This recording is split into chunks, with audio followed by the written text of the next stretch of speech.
Well, as you can see, the rye that we planted in our raised bed earlier this season has come up, and we actually have a pretty good stand. Now, there are some areas where the rye didn't come up, and I wanted to show you something which is a really good reason why we put a cover crop in our bed. You can see here where we have an area where the rye didn't come up, and we've got henbit coming up in our raised bed. Now, the rye, on the other hand, where we've got good cover, is really shading out any weeds that might come up. And so not only is it providing a lot of great organic matter that we can work into our soil in the spring, it's also shading out those weeds. And those are two great reasons to have a cover crop on your bed during the winter.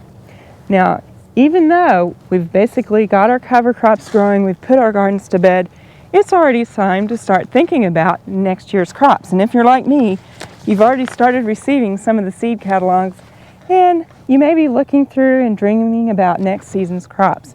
Well, it's already time to start planning for that.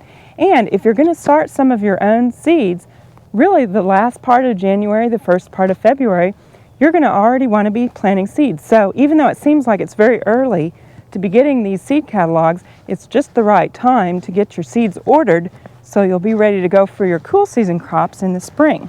Now, if you want to plant some more unusual vegetables, starting seeds is a good thing to do.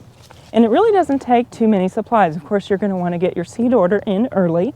And then you basically need a sunny area that's pretty warm.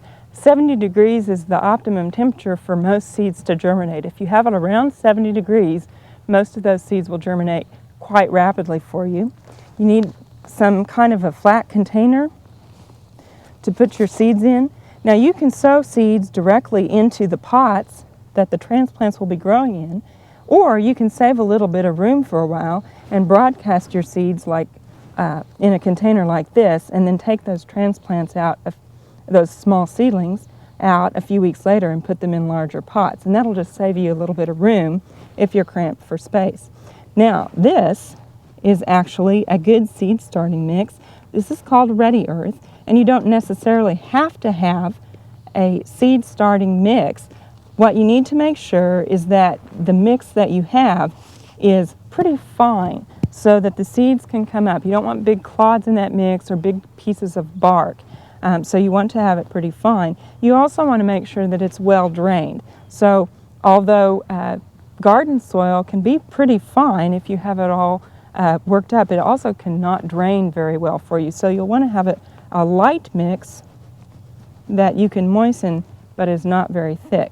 Now, if you don't have a container like this, you can even use something like this. This is just a salad type container, a leftover container, and put some holes in the bottom, and this actually will work pretty well because it's like a little mini greenhouse.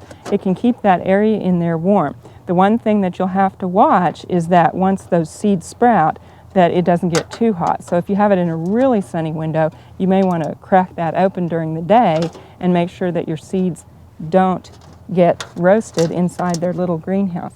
So anyway, as long as you have a container and some seed starting mix in your seeds, you'll be ready to go. Now, next week, we're going to tell you how to calculate when you should sow those seeds so that the transplants are ready to go out in the garden at the right time.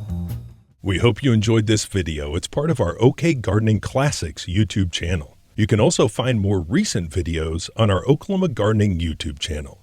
And join us on social media for great gardening tips, photos, and discussion.